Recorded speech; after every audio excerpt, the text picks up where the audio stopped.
This is Theme Park Thursday with Dillo's Days. In 1990, studios started to come on board.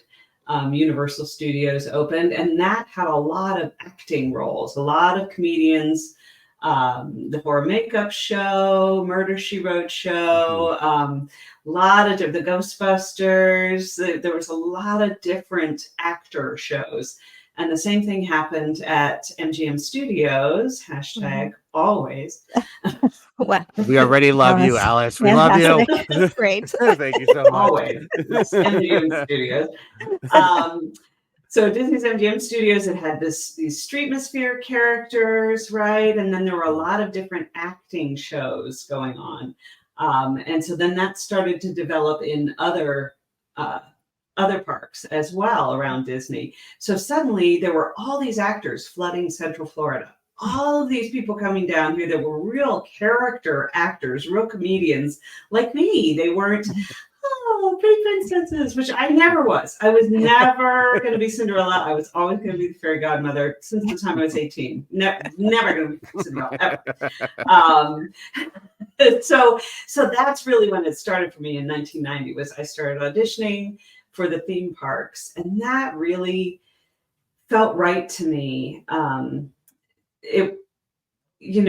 I think it kind of got a bad rap, like, oh, you're a theme park actor, you're not a real actor. But for me, the concept of rehearsing for weeks, months, sometimes some people even rehearse for there was one group that was doing like a 10-month rehearsal. I wanted to poke my eyes out. Yeah. But, when you do theme park acting, you rehearse for, a week would be long. Right. Because you're there for an 8-hour day.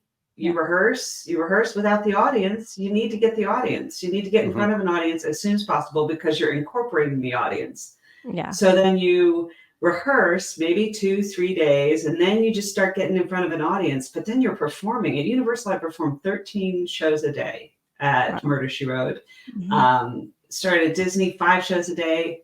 Hollywood Holiday Storytellers, I was 8 shows a day. So it was just performing. And so that's one of the things that I really, really loved about it. That was a better difference for me than regional theater or touring shows. It was different every time. You were out there with the audience, engaging with them. And there just wasn't a lot of what my friend Tommy used to call GRT, green room time. Just not a lot of hanging around backstage doing nothing. It's interesting that that the perception was like, oh, you're a theme park actor or whatever. Meanwhile, it had such an effect on our lives to watch all the theme park actors. Like, it was the coolest thing to see and watch and experience. And like you're saying, to me, it's almost even more, it's a bigger deal, and there's more work behind it because you're rehearsing and then you're getting out there and like, let's see how all this goes. And it's a quicker turnaround. So, but that makes me want to hug you. Yeah. I love that. Yeah. I can't tell you the number of times, me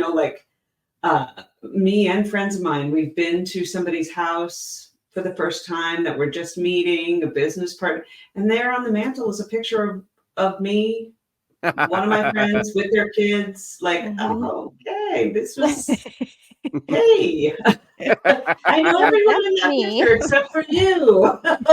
Yeah, I'm certain that the two of you certainly saw the troops that I performed in, certainly saw the shows that I did. It's very likely that you saw me. It's totally wild. Yeah, we were, I say the trunk shows in Epcot, but the World Showcase players, and we were very big citizens of Hollywood. And Citizens Hollywood for me, I've worked with Gary Izzo for years and years and years up the Sterling Renaissance Festival. So a lot of, I think, as much as we can't talk about the theme park actor life, I don't think it's really, it shouldn't be a surprise of how much impact starting in that early 90s period of how that impacted people like me, who I was playing baseball. I was in the drama club, but I didn't know I liked theater when I was in the drama club in elementary school. What did I know? But those kind of performances were different and reached audiences in different ways in a place that we loved. And I think that's often overlooked. It is overlooked of how much good those types of interactive performances really did, and how much a difference they made on audiences. Yeah, I so agree with you. And now it's an actual thing. And that's how much of an impact it made. And maybe it'll get a better rap in the future. Or maybe it does now. I don't know. But now there's a whole world of immersive entertainment. I'm no longer a show writer. I'm a narrative designer. Oh, I love it. Which is accurate and true. But it was accurate and true. I was doing that before I knew I was doing that. In fact, next week I'm talking to a group of students, graduate students from BYU that are getting their degree in experience design. So literally what we did in the 90s is now a graduate program of immersive entertainment. So everything is immersive. And that's really the basis of it, is bringing you into the story, bringing the audience into the story. And that's really what we did, with some props, minimal props, sometimes a little bit more. But it was really bringing you into the show, into the environment, into the experience. And that's certainly what the Citizens did. I was at, do you remember the Canada show? Did you ever see the Canada show? When I think about the World Showcase stuff, I always, my brain kind of drifts like to that Canada UK side. So I'm trying to think. I was in UK for a long time. Yeah. And then I did some Italy. Yeah, you mentioned I know you mentioned the Romeo and Juliet in the book, and so I remember that show especially. But all those shows, I went to UCF in the mid to late 90s. So when I worked in the parks, that was I was split in time. But I know what the vibe was upon people and how they felt about theme parks. I was like, what do you mean? I mean, it's a different theatrical experience. It's a different way to get what audiences are connecting to. And like you said, it pulls you into a story. So for me, watching all that theater, because I was playing catch up, I didn't get into theater until I was 18, really. So I felt like those performances at Disney and things like, I was a wrestling fan with a shared experience between audience and performers, like those kind of things. I felt like I had some sort of like knowledge other people didn't have about how to read audiences and to lean into what they were doing on particular performances. Totally. It's so much about the audience energy, and there's kind of different philosophies about that. And I've worked with you'll guess mine pretty easily, but I've certainly worked with people on all sides of it, from Universal to Disney. At the horror makeup show, which was audience interactive, but on a stage, right? Whereas being at Murder, She Wrote show was, you were really going back and forth between the audience and the stage. And then to Epcot, which was, you were on the street. You were the audience was with you, and two kind of different philosophies. I have worked with people who were actor. One of my directors called them book actors versus audience actors. And a book actor is, this is the script, this is the show. I'm going to go out and perform it. I'm going to go out and perform it with all of my energy. No, if the audience is 3 people, if the audience is 300 people, if the audience is 1,000 people, I'm going to do this show the way that I am supposed to do it. And there's certainly, there's no disrespect there. There's no dishonor there. But you can tell from, I don't know if you read my story with me and Mark Daniel doing the pre-show yet in the book, but I'm all about adjusting the energy. I'm going to perform a show for 2 people differently than I am going to perform for 300 people, that I'm going to perform for 1,000 people. It's going to be the same content, but it's going to be tailored to their energy. But the key for me is engaging their energy where they're at and then bringing it up a level. Yeah. I'm not going to get a group of 3 people up to 1,000 people energy, but I might get them up to 25, even if the group doesn't go past 5 or 10 people.